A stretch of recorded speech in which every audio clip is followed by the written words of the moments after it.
والصلاة والسلام على من لا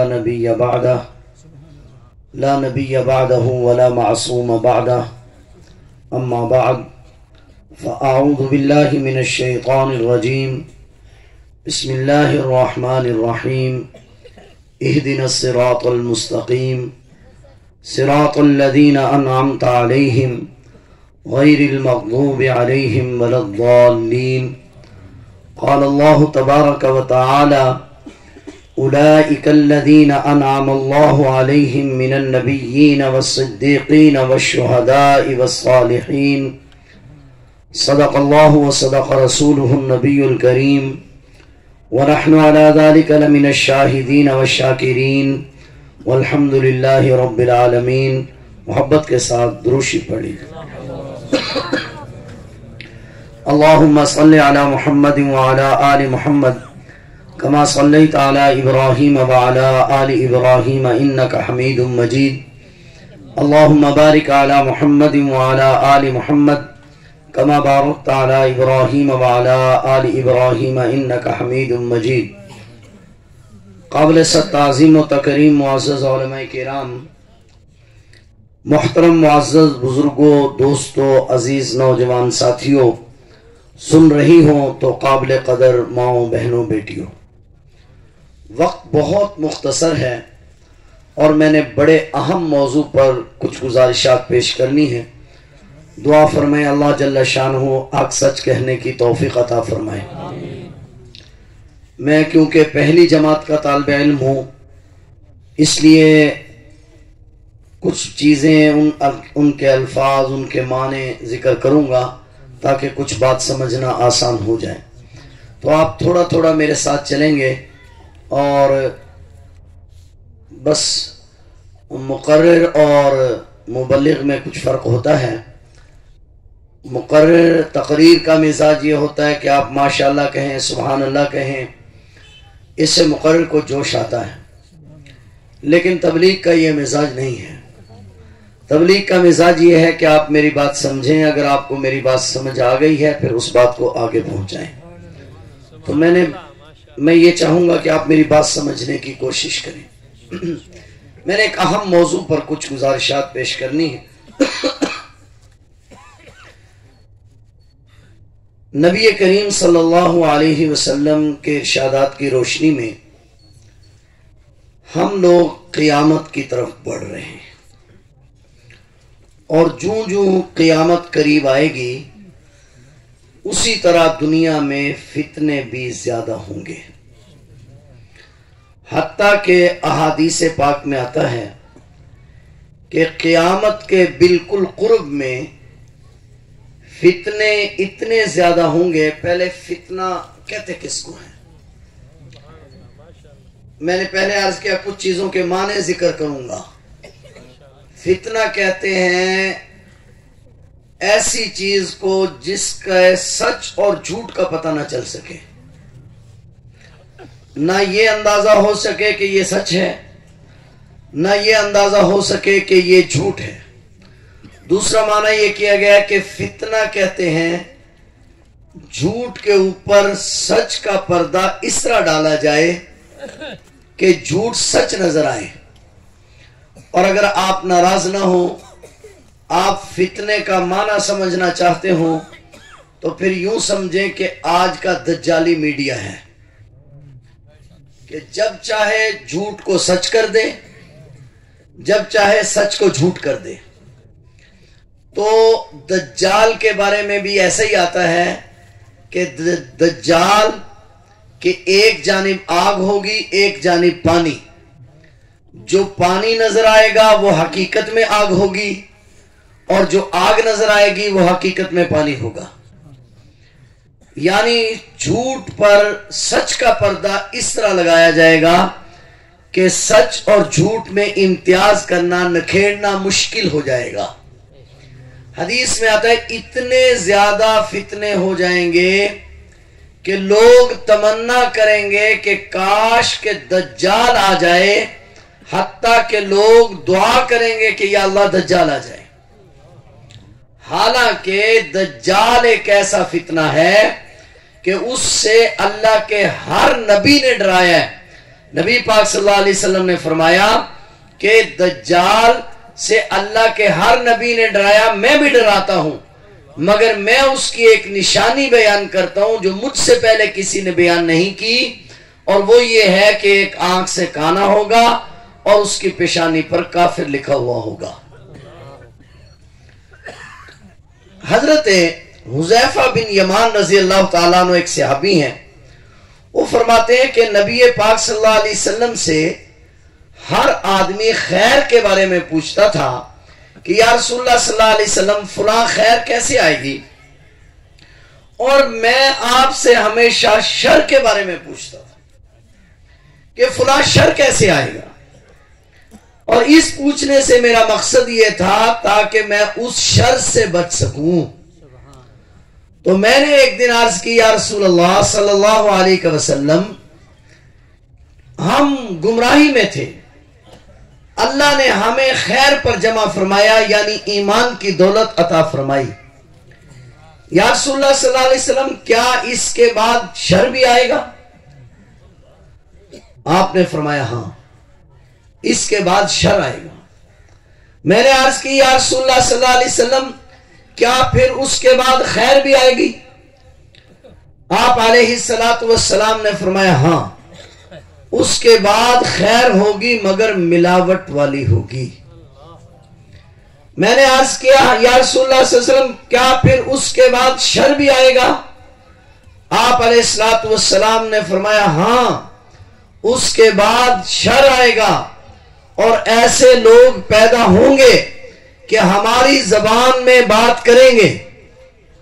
ہماری زبان میں بات کرنے کا مطلب کوئی قرآن کا نام لے گا، کوئی حدیث کا نام لے گا، ہماری زبان میں بات کریں گے، وہ جہنم کے دروازوں پر بیٹھے ہوں گے اور لوگوں کو جہنم کی طرف بلائیں گے،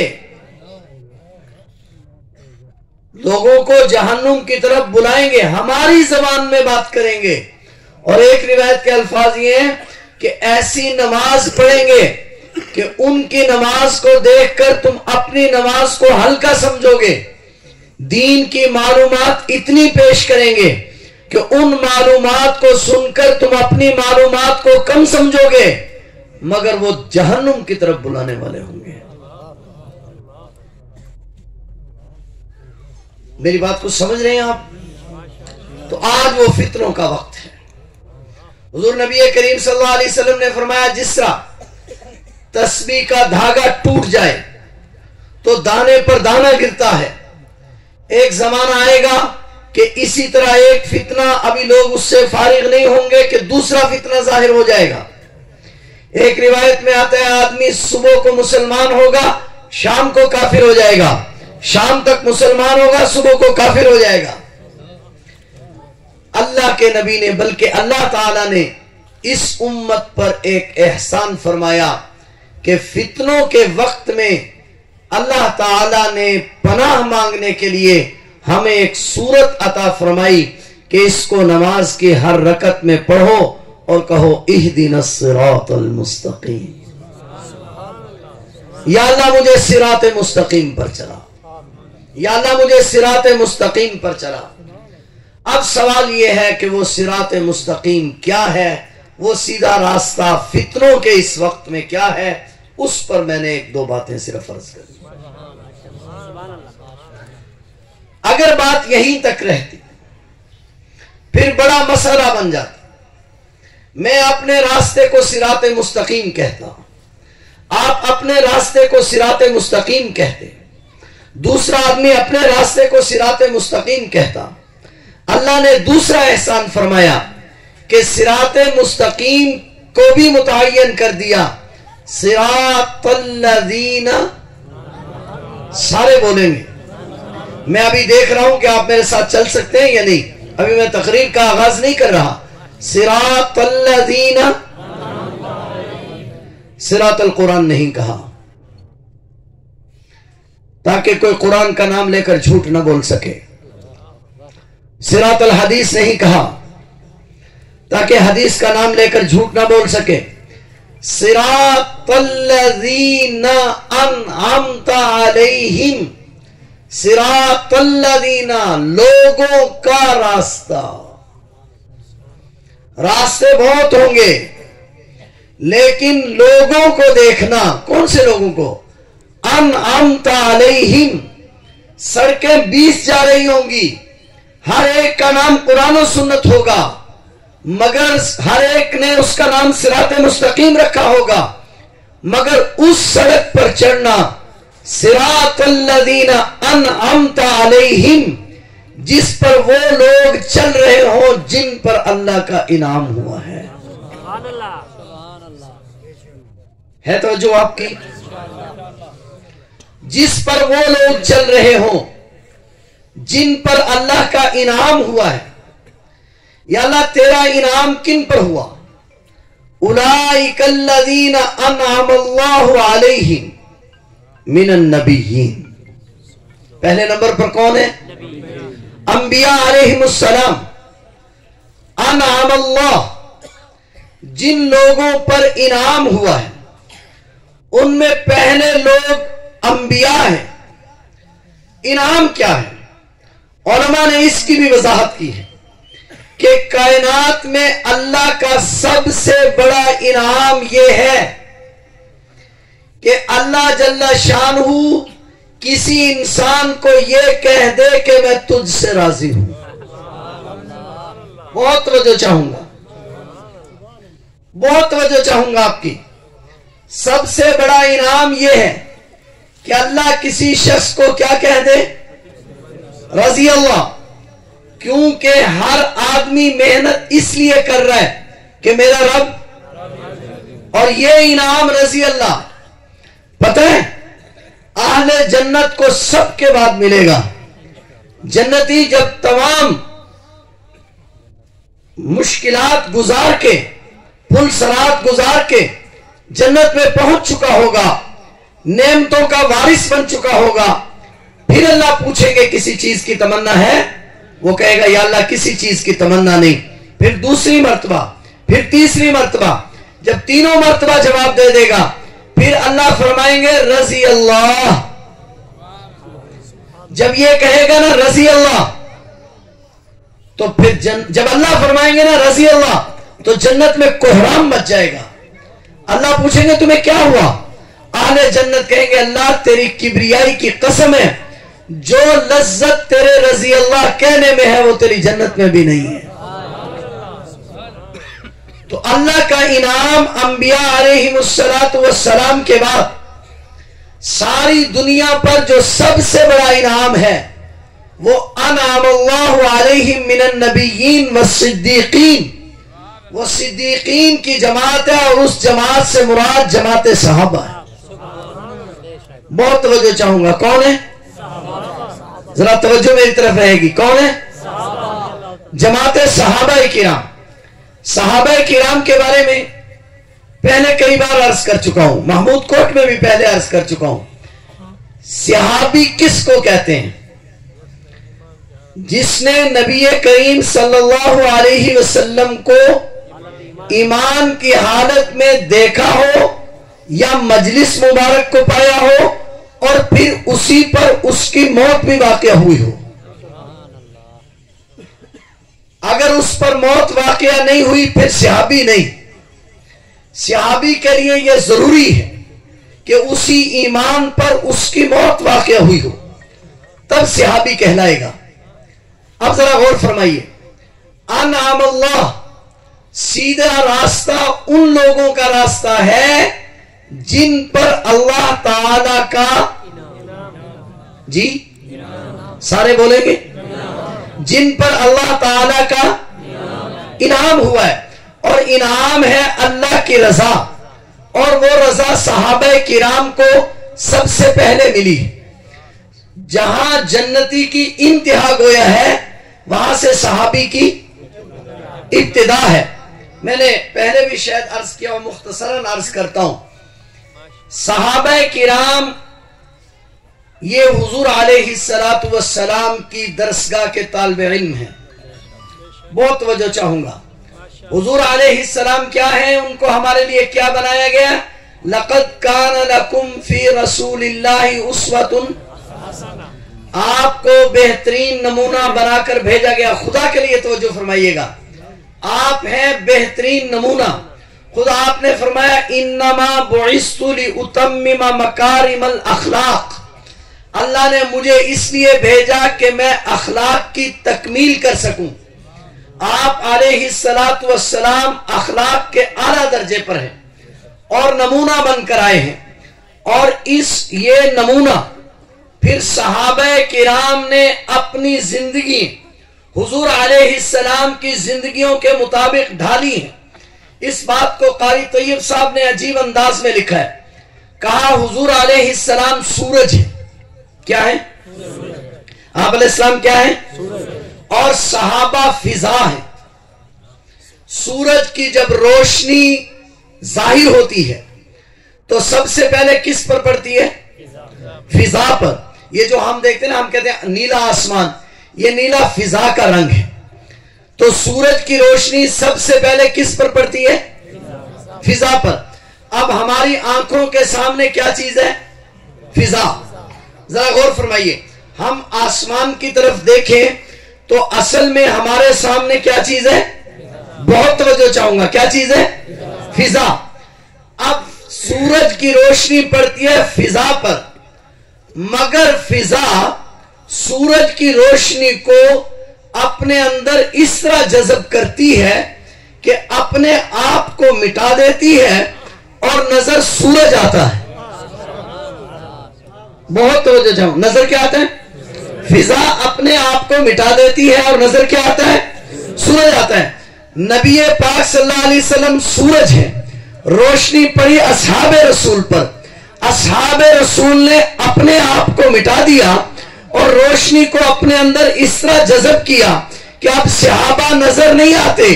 ہم دیکھتے ابو بکر کو ہے، صداقت محمد کریم کی نظر آتی ہے. ہم دیکھتے فاروق اعظم کو ہے، عدالت محمد کریم کی نظر آتی ہے. ہم دیکھتے عثمان غنی کو ہے، سخاوت محمد کریم کی نظر آتی ہے. ہم دیکھتے علی المرتضیٰ کو ہے، شجاعت محمد کریم کی نظر. صحابہ فضا ہیں. صحابہ نے حضور کے رنگ کو اپنے اندر لیا ہے توجہ آپ کی؟ میری بات سمجھ رہے ہیں؟ صحابہ پر حضور کا رنگ چڑھا. اب توجہ کرنا، حضور علیہ السلام کو بھیجا گیا تھا نمونہ بنا کر. حضور علیہ السلام نمونہ بن کے تشریف لائے. اعلیٰ اخلاق کے پیمانے پر تھے.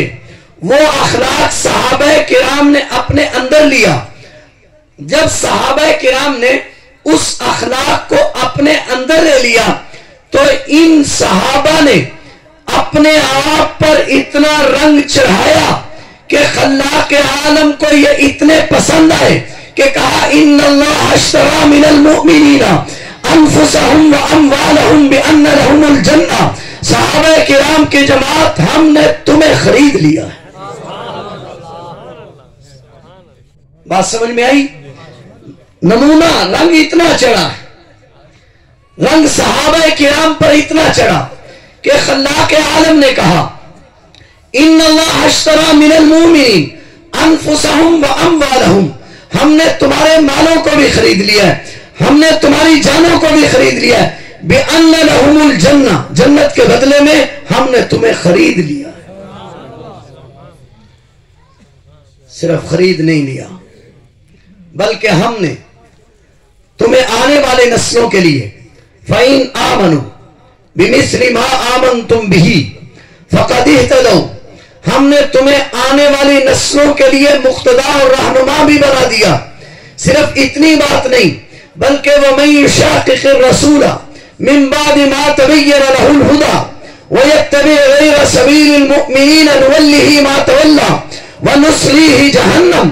اب جو غیر سبیل المؤمنین پر چلے گا، یعنی اصحاب رسول کا جو راستہ چھوڑے گا، نوله ما تولى، وہ جہنم میں جائے گا.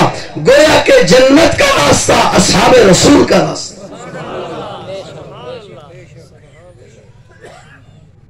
میری بات سمجھ میں آ رہی ہے؟ میں اس سے صحابہ تربیت گاہ میں اس لیے ایک بات کہنا چاہوں گا، آج لوگ تاریخ کے اوراق پڑھتے ہیں اور اصحاب رسول پر بولنا شروع کر دیتے ہیں، اس لیے میں اس حوالے سے بھی کچھ کہنا چاہوں گا۔ ہے توجہ آپ کی؟ مولوی صاحب باتیں تو آپ کی ٹھیک ہیں، عنوان تو آپ کا بڑا اچھا ہے، اصحاب رسول کی تعریف تو سمجھ میں آ رہی ہے، مگر تاریخ کے ان اوراق کو کہاں لے جائیں؟ تاریخ جو اصحاب رسول کے بارے میں کہہ رہی ہے اس کو کہاں لے جائیں؟ اس پر میں ایک بات کہنا چاہتا ہوں، بات میری نہیں، میں تو صرف ناقل ہوں، سر نور الحسن شاہ صاحب بخاری نے لکھی۔ غور فرمائیے، میں پہلے آپ سے ایک سوال کروں گا۔ ایک آدمی ہے، اس کا ذکر قرآن کریم کرتا ہے اور قرآن کہتا ہے کہ یہ اچھا آدمی ہے۔ کیا کہتا ہے قرآن؟ ذرا سفر میرا زیادہ ہے، تھوڑا تیز چلیں گے۔ کیا کہتا ہے قرآن؟ یہ اچھا آدمی ہے۔ لیکن میں پھر تورات کو دیکھتا ہوں، تورات کہتی ہے یہ اچھا آدمی نہیں ہے۔ پھر میں انجیل کو پڑھتا ہوں، مثال دے رہا ہوں صرف، انجیل کہتی ہے یہ اچھا آدمی نہیں ہے۔ پھر میں زبور کو پڑھتا ہوں، زبور بھی کہتی ہے یہ اچھا آدمی۔ بہت توجہ آپ کی میری طرف رہے گی۔ تورات اپنے زمانے کی سچی کتاب ہے، بولو سارے۔ انجیل اپنے زمانے کی سچی کتاب ہے، زبور اپنے زمانے کی سچی کتاب ہے۔ اب ایک آدمی کے بارے میں یہ تینوں کتابیں کہتے ہیں یہ آدمی صحیح نہیں، مگر میں جو قرآن کریم پڑھتا ہوں قرآن کہتا ہے یہ آدمی صحیح ہے، تو میں نے کس کی بات ماننی ہے؟ جن کا عقیدہ ہے کہ قرآن کی بات ماننی ہے وہ ذرا ہاتھ کھڑے کریں۔ اب میں نے بات کس کی ماننی ہے؟ سارے بولو، میں نے بات ماننی ہے قرآن کریم کی۔ اب ذرا غور فرمانا، اگر ایک عقیدہ میرے قرآن میں آ جائے، اس عقیدے کے خلاف عقیدہ اللہ کی سچی کتاب تورات میں آ جائے، اس عقیدے کے خلاف عقیدہ اللہ کی سچی کتاب انجیل میں آ جائے، اس عقیدے کے خلاف عقیدہ اللہ کی سچی کتاب زبور میں آ جائے، میں اپنے قرآن کریم کے مقابلے میں اس سچی تورات کو چھوڑ دیتا ہوں، اس سچی انجیل کو چھوڑ دیتا ہوں، اس سچی زبور کو چھوڑ دیتا ہوں، تو میں تاریخ کو تسلیم کر لوں گا۔ کاش آپ میرے درد سمجھے۔ نہیں سمجھ آ رہی بات؟ کیا یہ تاریخ کی کتاب، کیا تورات ان تاریخوں جیسی بھی نہیں؟ جب میں قرآن کریم کے مقابلے میں تورات کو نہیں مانتا، میں انجیل کو نہیں مانتا، زبور کو نہیں مانتا، تو میں اس تاریخ کو تسلیم کر سکتا ہوں؟ میری بات سمجھ رہے ہیں یا نہیں سمجھ رہے؟ قرآن کریم نے مہر لگا دی ہے، رضی اللہ عنہم ورضوا عنہ، اصحاب رسول پر قرآن نے مہر لگا دی ہے۔ اب اگر سچی تورات بھی کہتی تو میں انکار کر دیتا، سچی زبور بھی کہتی تو میں انکار کر دیتا، سچی انجیل بھی کہتی تو میں انکار کر دیتا، میں تاریخ کو کیسے تسلیم کر سکتا؟ میری بات سمجھ رہے ہیں یا نہیں سمجھ؟ لیکن میں بات کو تھوڑا اور آگے بڑھاتا ہوں، بس پھر بات سمیٹتا ہوں۔ ایک بات اور صرف بہت توجہ چاہوں گا آپ کی۔ صحابہ کرام کیونکہ تربیت گاہ میں تھے، ان کی تربیت کی جا رہی تھی۔ حضرت شاہ عبد الرحیم رحمہ اللہ تعالی نے، بات تھوڑی اونچی ہے ذرا توجہ سے سمجھنا، بڑی عجیب بات لکھی ہے۔ کہا نبی آتا ہے نمونہ بن کے، مگر نبی معصوم ہوتا ہے، نبی سے کوئی گناہ سرزد نہیں ہوتا، لیکن امت کے لوگوں سے خطائیں بھی تو ہونی تھی، تو معافی کے لیے نمونہ کون بنتا؟ بہت توجہ چاہوں گا، معافی کا نمونہ کون بنتا؟ نبی تو نمونہ بن نہیں سکتا، کیونکہ نبی معصوم ہوتا ہے، نبی سے خطا نہیں ہوتی۔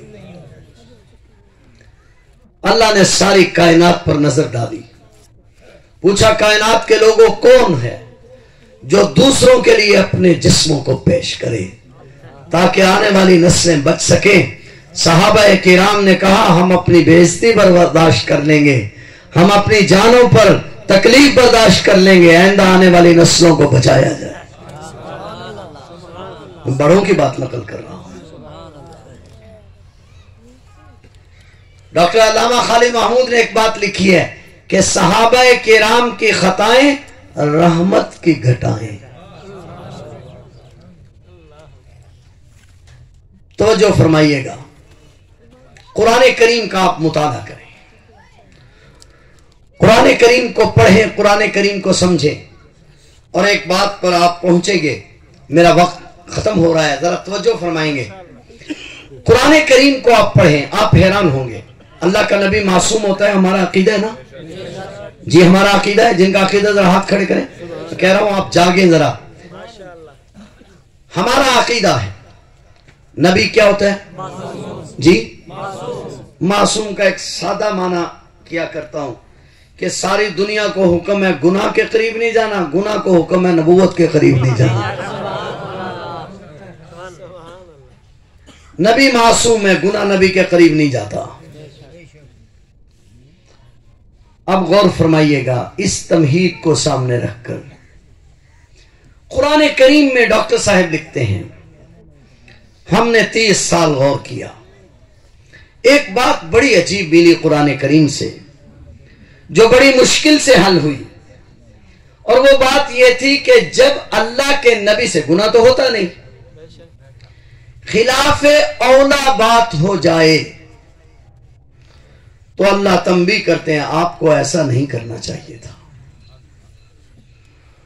عبس وتولی ان جاءہ الاعمی. نابینا صحابی آئے، آپ لوگوں کے ساتھ بیٹھے بات کر رہے تھے، تو اللہ جل شانہ وہ صحابی نے آ کر بات کرنا شروع کر دی. حضور علیہ السلام کو ذرا ناگوار گزرا تو قرآن نے ذکر کیا عبس وتولی. امیر شریعت یہاں عجیب جملہ فرماتے تھے، حضرات تشریف رکھتے ہیں. امیر شریعت فرماتے ہیں اس کے بعد، اس آیت کے نازل ہونے کے بعد اگر کبھی مجلس میں عبداللہ بن ام مکتوم آ جاتے تو حضور علیہ السلام اٹھ کر کھڑے ہو جاتے اور کہتے آؤ میرے یارا، پنجابی میں ترجمہ کرتے تھے، آؤ میرے یارا تیری وجہ تو اللہ نے مینو مینا دیتا ہے. تانا نہیں، مینا اپنے کی وجہ سے ہوتا ہے نا. تیری وجہ تو اللہ نے مینو مینا دیتا ہے. عبس وتولی. اللہ نے تنبیہ کی ایسا نہیں کرنا چاہیے. بدر کے قیدیوں کے بارے میں فاروق اعظم نے رائے دی میرا رشتہ دار میرے حوالے، ابو بکر کا رشتہ دار ابو بکر کے حوالے کرو، اپنے ہاتھوں سے ان کو قتل کر دیں تاکہ دنیا کو پتہ چل جائے ہماری محبت بھی اللہ کے لیے، بغض بھی اللہ کے لیے. الحب للہ والبغض للہ. ہے توجہ آپ کی؟ حضور علیہ السلام نے فدیہ لے کر چھوڑ دیا، کہا ولولا کلمۃ سبقت. ایسا نہیں کرنا چاہیے تھا. نبی سے خلاف اولا بات ہو جائے تو اللہ تنبیہ کرتے ہیں ایسا نہیں کرنا چاہیے تھا. مگر اصحاب رسول سے جب خطا ہوتی ہے تو تنبیہ کرنے کی بجائے وکیل صفائی بن جاتا ہے. بہت توجہ چاہوں گا. تنبیہ کرنے کی بجائے وکیل صفائی بن کر آ جاتا ہے. نبی کریم صلی اللہ علیہ وسلم اس امت سے پہلی امتوں پر 24 گھنٹے کا روزہ تھا. ایک صحابی رضی اللہ تعالیٰ عنہ کی نئی شادی ہوئی، بیوی کے پاس چلے گئے، روزہ ٹوٹ گیا. حضور علیہ السلام کی مجلس میں حاضر ہوئے، عرض کی آقا روزہ ٹوٹ گیا ہے، ابھی تک حکم نیا نہیں آیا تھا. آپ نے فرمایا 60 روزے رکھنے پڑیں گے. صحابی کہہ رہے ہیں آقا مجھ سے ایک دن صبر نہیں ہوا، آپ 60 روزے کی بات کر رہے ہیں، ابھی یہی بات چل رہی ہے، ہوئی تو صحابی سے خطا ہے. جبرائیل حاضر ہوتے ہیں، احل لکم لیلۃ الصیام الرفث الی نسائکم ہن لباس لکم وانتم لباس لہن.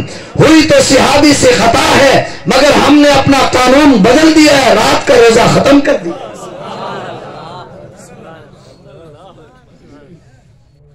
بات سمجھ میں آ رہی ہے؟ ہم نے رات کا روزہ ختم کر دیا. بوڑھی عورت کو جو ماں کہہ دیا، اب حکم ملا، اب قریب نہیں جا سکتے.